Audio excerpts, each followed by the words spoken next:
Bismillahirrahmanirrahim. Ar-Rahman.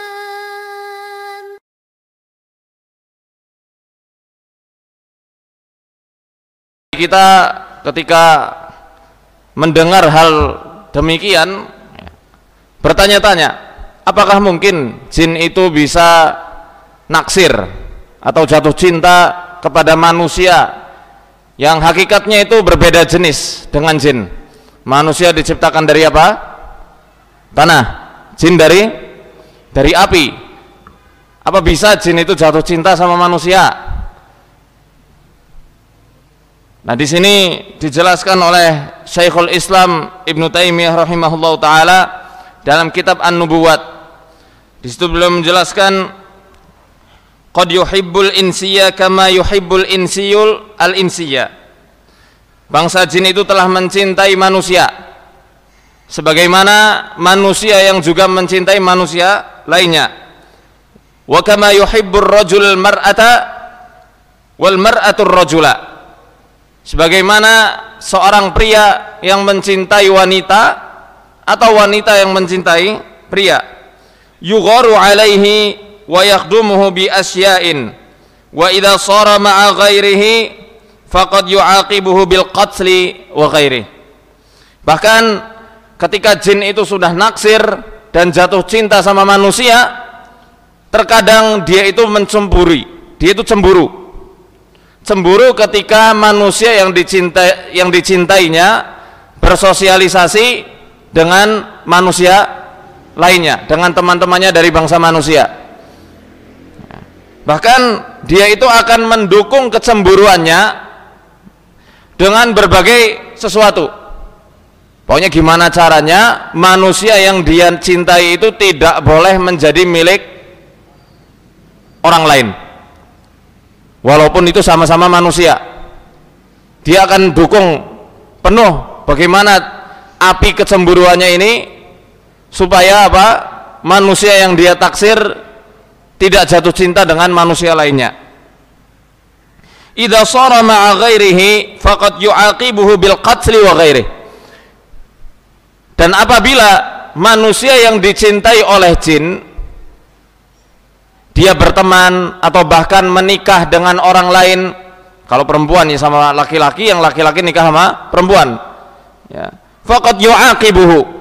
Terkadang jin itu akan menghukum atau mengerjai orang yang berani menikahi manusia yang dia cintai bil qatli. Terkadang dia membunuhnya atau dengan membuat manusia yang menikahi manusia yang ditaksir oleh jin itu dengan sesuatu yang lain, dibuat sakit, ya, dibuat sering pingsan, dibuat sering epilepsi, ya, atau terkadang dibuat selalu cekcok satu sama lainnya. Kullun hadza waqi'un, kata Ibnu Taimiyah, beliau mengatakan semua kejadian ini betul-betul nyata terjadi. Ya. Maka nun sewu nggih, kita bisa melihat, dan ini pengalaman selama 10 tahun terakhir kami meruqyah, rata-rata orang-orang yang dicintai jin memang orang yang punya paras good looking. Punya paras yang good looking itu apa? Yang menawan, dia rupawan atau rupawati gitu ya, sing jelas punya rupa gitu ya. Dan ternyata ketika disukai sama jin, kebanyakan dari mereka menjomblo bertahun-tahun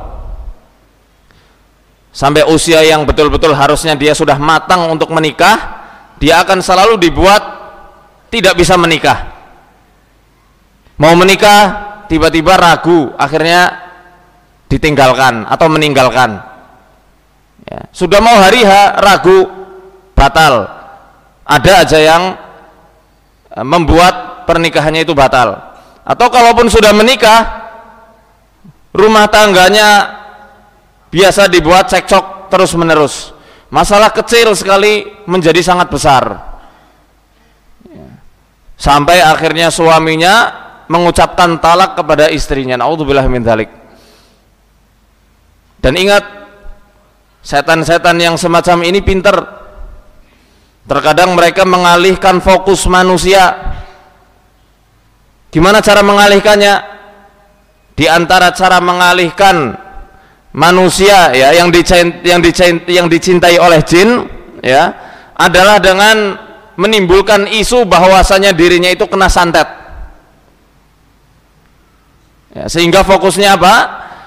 Fokusnya mencari siapa yang menyantet dirinya dan di mana buhulnya, padahal nggak ada. Bukan sihir, ya. Karena yang namanya santet biasanya kan pakai menggunakan media-media tertentu. Ada yang namanya buhul-buhul. Buhul itu ikatan.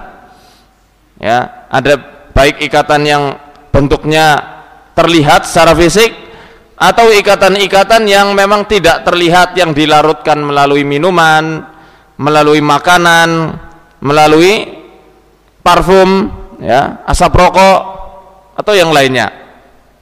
Ya.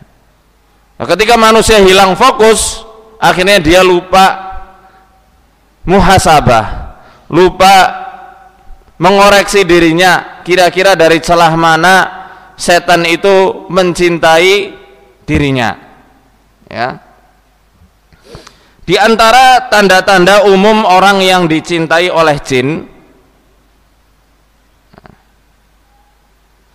yang pertama sering mimpi basah, sering ihtilam, dan keseringannya mimpi dia melihat dan merasakan di alam mimpinya seakan-akan dia melakukan hubungan intim suami istri. Ya. Dan mimpi basah ini adalah mimpi yang tidak didahului dengan sebab-sebab tertentu. Antum paham yang dimaksud mimpi basah dengan sebab? Ya, contoh mimpi basah yang ada penyebabnya adalah seperti contoh mimpi karena dia sudah balik, ya, atau mimpi karena sering melamunkan kapan ya aku bojo, akhirnya mimpi, ya, atau mimpi karena melihat sesuatu yang menimbulkan rangsangan bagi dirinya, atau bahkan juga mimpi karena stoknya kepenuhan. Jadi itu semua mimpi-mimpi yang didasarkan dengan sebab. Adapun orang yang kena gangguan jin itu tidak ada sebab-sebab itu. Saya pernah menceritakan pengalaman saya ketika masih di kantor dulu. Saat saya kelas 5, saya punya kakak kelas dari Kendari. Beliau kelas 6 saat itu. Beliau sering sekali mengalami mimpi basah, ihtilam. Bahkan saat dia itu ketiduran di kelas, dia mengalami mimpi basah. Bahkan dikatakan oleh dirinya bahwasannya, ya, kakak kelas saya ini bagaimana? Untuk orang tua dari adik-adik ini tolong dijaga anak-anaknya karena sudah nengok-nengok takut jatuh ini. Ya, kembali ke laptop. Sampai mana tadi? Kakak kelas, ya. Sampai 5 kali itu.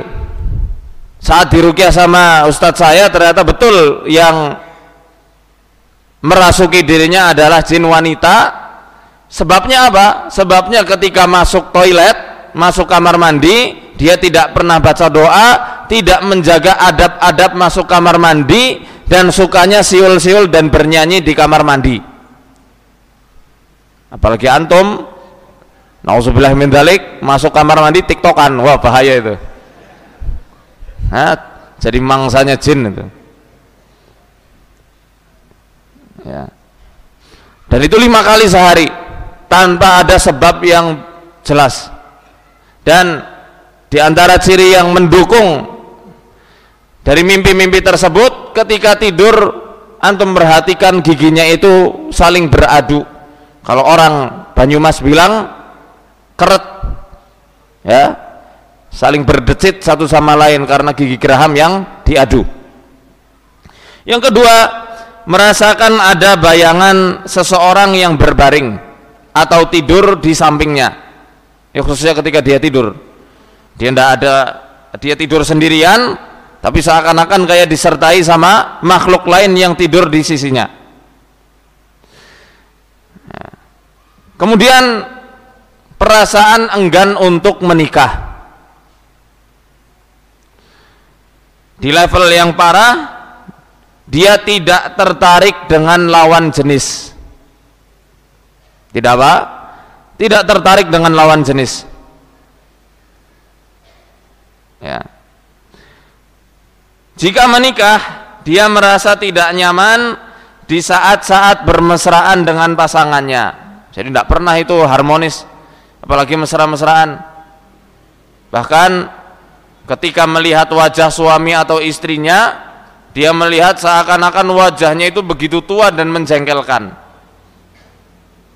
Dan ini banyak terjadi, datang ke kantor kami, ya, beberapa pasangan muda-mudi, ya pasangan masih muda, ya menikah, baru menikah, dua-duanya mempunyai raut wajah yang, ya nggak dibilang pas-pasan, ya ndak lah, jelek apalagi ndak, ya cakep gitu ya. Tapi mereka selalu cekcok, dan keluhannya ketika melihat pasangannya, seakan-akan wajah pasangannya itu buruk sekali atau tua.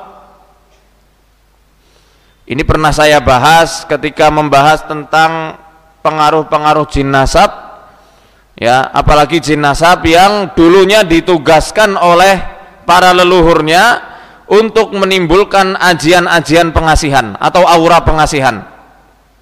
Sebelum menikah, masya Allah, laki-lakinya begitu cakep atau perempuannya begitu cantik, tapi ketika menikah dibuat kebalikannya.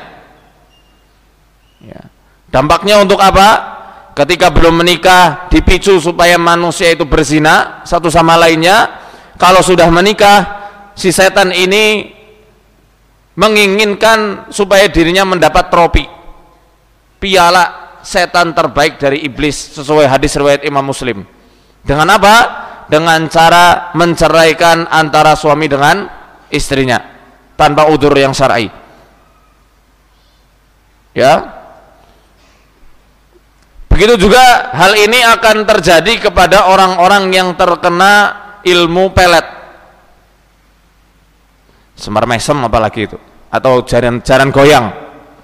Dua ajian yang lumayan terkenal. Ada ajian Asmoro Bangun, ada macam-macam, banyak ya nama-nama ajian pelet di Nusantara ini. Ketika dia sebelum menikah dia dipelet, ya, rasanya selalu menggebu-gebu rindu, pengen bertemu dan berduaan dengan orang yang memeletnya. Saat memejamkan mata, gak ada bayangan lain kecuali wajah dari orang yang memelet. Biasanya semar mesem, dengan sekali meseman, ya, dia mesem, wajahnya kebayang-bayang. Saya pernah sharing sama mantan reporter kami, ya, bahkan ketika sujud itu yang kebayang wajah orang yang melet. Tidak bisa khusyuk sama sekali ketika sholat, ketika berzikir, ketika baca Quran, tidak bisa. Selalu yang kebayang-bayang dan terngiang-ngiang di telinganya adalah suara orang yang menyihirnya. Begitu cinta dan rindu yang nggak masuk akal. Tapi ingat, kalau dia menikah karena pengaruh pelet ini, demi Allah saya katakan, banyak buktinya, ya. Ketika dia sudah menikah, perasaan yang tadinya cintanya itu betul-betul menggebu-gebu, ketika sudah menikah akan dibuat sebaliknya, akan dibuat selalu membenci satu sama lain terus menerus, sampai akhirnya dia cerai, sampai akhirnya berantakan keluarganya. Naudzubillah min dzalik. Ya, ini ilmu pelet, ilmu pengasihan ya sama, karena hakikatnya jin pengasihan dari turunan, ya akhirnya mencintai sama orang yang dia berikan aura-aura tersebut, gunanya untuk membuat patah hati para ikhwan atau para akhwat. Ya. Selanjutnya ciri-cirinya adalah tidak ada keinginan atau merasa sesak dadanya ketika diajak beribadah bareng-bareng di atas ranjang. Dia akan sesak dadanya dan akan merasa jijik terhadap suami atau istrinya sendiri. Nggak kepengen rasanya itu diajak beribadah bareng-bareng. Faham maksudnya ya, bahasa kiasan ini? Setelah berhubungan dengan pasangannya, dia akan merasakan sedih, bahkan merasa sakit kepala yang luar biasa dahsyat ya, setelah melakukan hubungan intim. Sulit punya keturunan, walau ketika dicek secara medis dia itu subur dan tidak mandul ya, biasanya itu akan ditandakan dengan seringnya bermimpi bertemu dengan bayi ya, seakan-akan di dalam mimpinya dia itu melihat bayi dan dia menggendongnya. Maka saya sering katakan kepada para muslimah yang memang mendapat ujian dari Allah Subhanahu wa taala berupa gangguan jin masul isqi ini, hendaknya dia membuang bayi ketika memang dia itu sering dimimpiin bayi di alam mimpinya. Ada dua kemungkinan, dia sering bermimpi anak kecil atau bermimpi bayi, atau bermimpi ular yang menggunakan mahkota.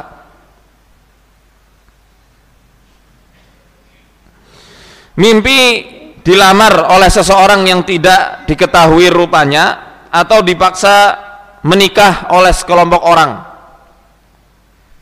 ya.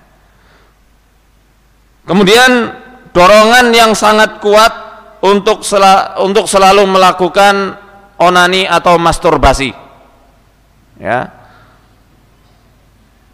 Kemudian gemar menyendiri, dia tidak suka keramaian. Pundak sering merasa berat seakan ada yang digendong olehnya. Timbul sifat merasa paling hebat ya. Sirkulasi haid tidak teratur atau istihadah, atau bahkan tidak haid sama sekali. Ini kan seperti yang dijelaskan dalam hadisnya Asma binti Jahsh ya, ketika beliau itu datang kepada Rasul sallallahu alaihi wasallam kemudian berkonsultasi tentang penyakit pendarahan yang terus-menerus dialami olehnya. Pendarahan di sini maksudnya ketika haid. Jadi haidnya itu tidak berhenti-berhenti. Ya, maka kata Nabi sallallahu alaihi wasallam, "Innama hadhihi raqdatun min raqadatis syaitan."